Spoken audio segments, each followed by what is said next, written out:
Hello, everybody, and welcome back to the second shelf and to another recent reads on Sunday. Yes, I know it's been a hot minute. I haven't uploaded last Wednesday nor a week ago, last Sunday. But if you follow my channel, you know the drill. Whenever I'm traveling, especially when I'm visiting my mom, I have no opportunity time to film, so I don't upload, but apologies anyway. So I have quite a stack of books to talk to you about, the recent reads, because I haven't uploaded.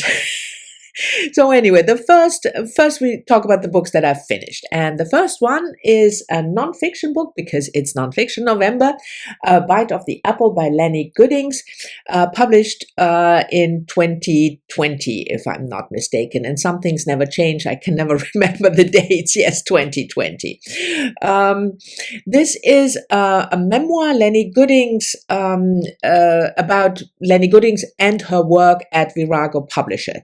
Virago Publisher, as you probably know, is a UK publisher, mainly 99% publishing female writers, an occasional male if there is a biographer of a very important female, for instance.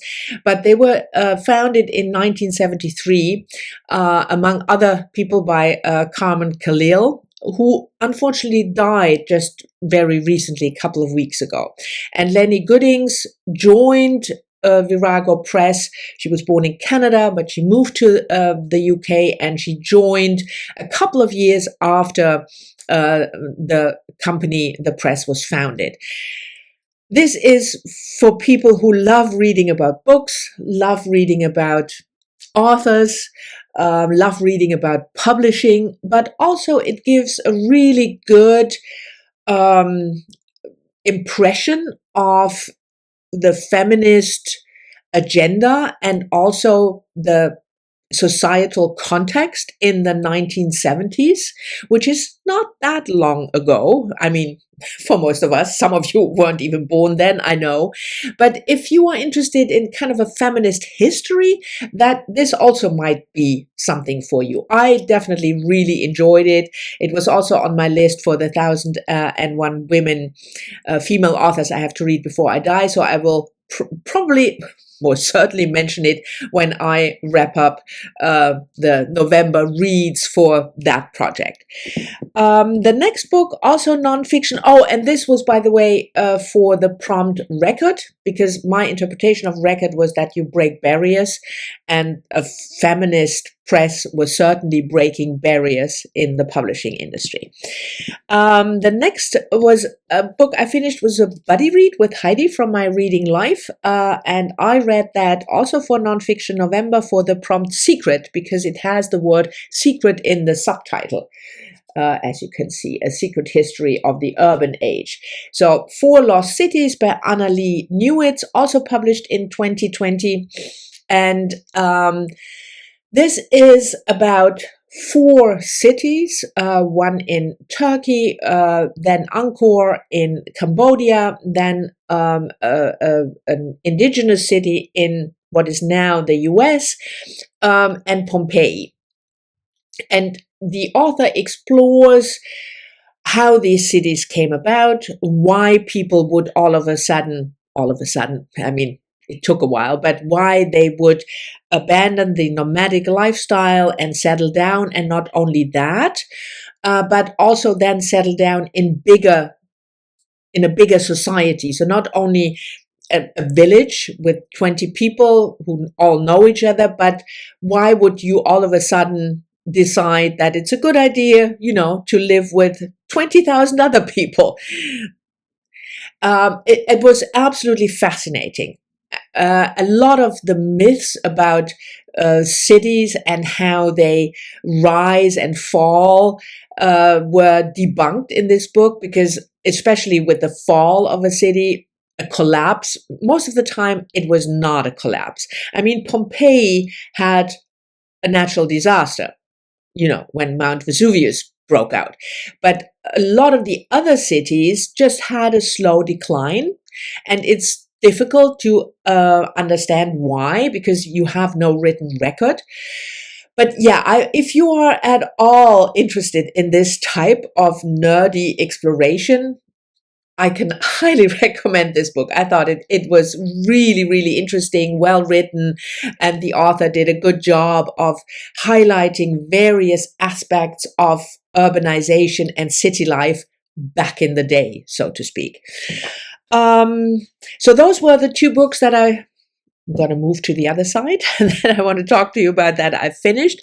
And then there are a couple that I only want to briefly mention just to update you that I'm still working on.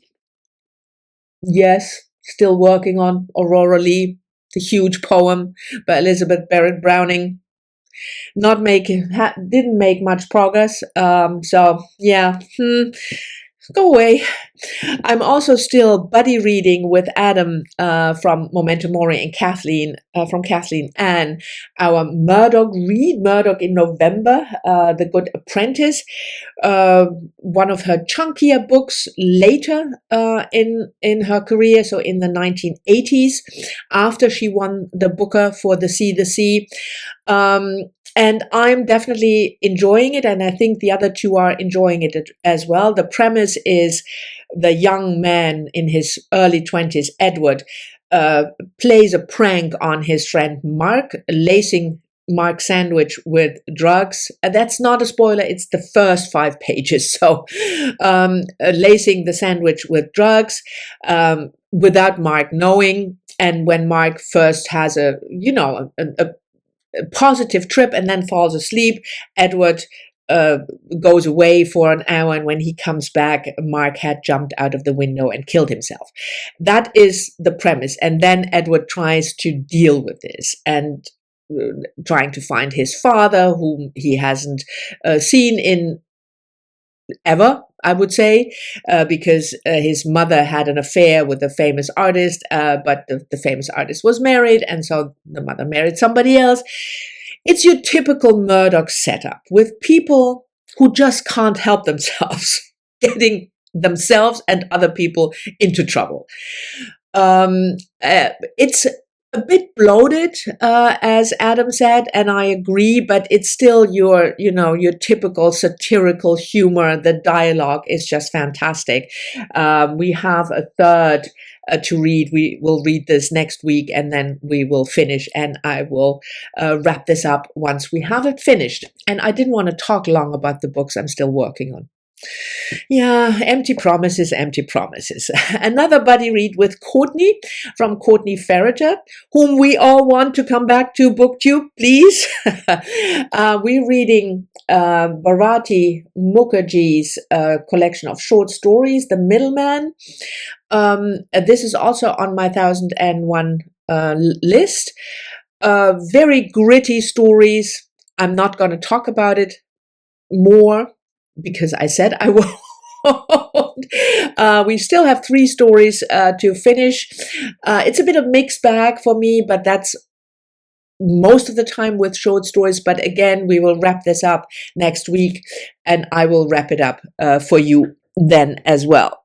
Reaching for the books that I've started or am about to start. The book that I have started, another buddy, they're all buddy reads, yes. Buddy reads save me, because I'm not in a reading slump, because I'm reading quite a lot of books, but I can't pick.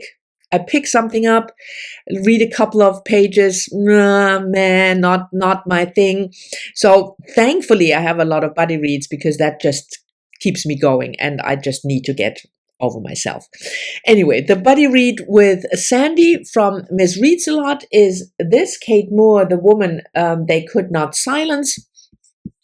And again, I have to look up the publication date for 2021, her latest book. Yeah, I've read another book. You remember, if you follow my channel, probably The Radium Girls, which I thought was brilliant, about young women working in a factory who makes illuminating dials in the beginning of the 20th century, and the powder they use was laced with radium, and they all got, or most of them got horribly sick, and most of them died really young, which was an excellent book. And so I picked up this one also for the 1001 challenge, and this is about a Victorian, it's nonfiction, about a real life woman, Elizabeth Packard, a Victorian housewife who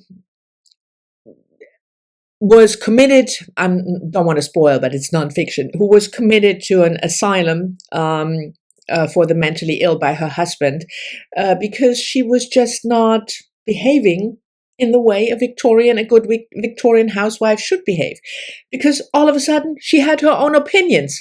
Can you imagine? So we have just started. We have our first check-in today. Sandy has already checked in, and I'm really enjoying it as far as, you know, the writing and the presentation goes. Of course, the story is infuriating. It's just, yeah.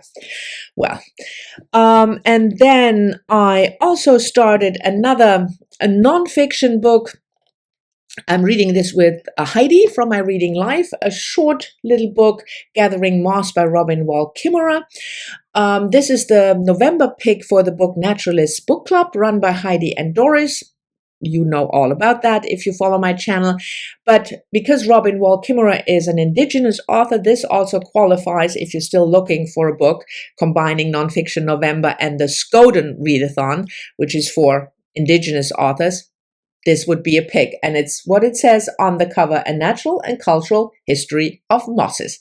And we've just started today and we'll have our first check-in tomorrow. And I love the writing style of Robin Wall Kimmerer. This very soothing, beautiful, not cheesy, you know, but just very soothing style of looking at nature. So I'm looking forward to starting with this one today. And then finally, I also read fiction and a big one. It's also on the 1001 books I have to read before I die list, and that is Doris Lessing, The Golden Notebook. This was published, I'm almost singing, in 1962, so it's almost as old as I am. Looks quite a bit better, I feel. But this edition is newer. Anyway, I'm reading this with Karen from RecentReads. And we have our first check-in tomorrow for the first part. And I read this book maybe 40 years ago in a German translation. But for the 1001 book challenge, I want to read, if possible, if it's in English, I want to read the English original. And besides, I think I was way too young and I didn't understand half of it. It's about an artist, and Anna Wolf. She's a young novelist with writer's block, and she has just recently been left by her partner. She has a child, and there are the book is told, or the story is told, first of all, in Free Women. So that is just a regular story about Anna and her friends. And then after a passage, 20 or 40 pages of that, you get various notebooks that Anna writes in. She has one notebook for her writing, one notebook for relationships, one notebook for politics, because she's a communist. Yeah, that was still possible in the 1960s UK. And one for the general stuff. And then there is the Golden Notebook. So like I said, I just have read the first part. And it's a very dense book, as Doris Lessing tends to write. And I need to take my time in order not to miss something. But it definitely has the feminist themes that I'm really interested in. And yeah, I'm looking forward to talking about it with Karen. We have our first check-in tomorrow. I think I said that already. Anyway, so these are the recent reads for this Sunday. I can't believe I kept this under 15 minutes. I must have talked really fast. You will probably have to slow down the audio when you listen to this, or speed it up because you think it's boring. Anyway, I'm in a weird mood. It's November. It's not my time of year. I'm counting the weeks until the winter solstice, when, you know, it's getting the darkness is, it's here, it's not so much winter is coming, but darkness is coming. And I just hate that. It affects my well-being. But anyway, these were the books I wanted to talk to you about. Thank you very much for watching. I hope you've enjoyed it. As always, I'm really looking forward to your comments, and I'll see you all soon in the next one.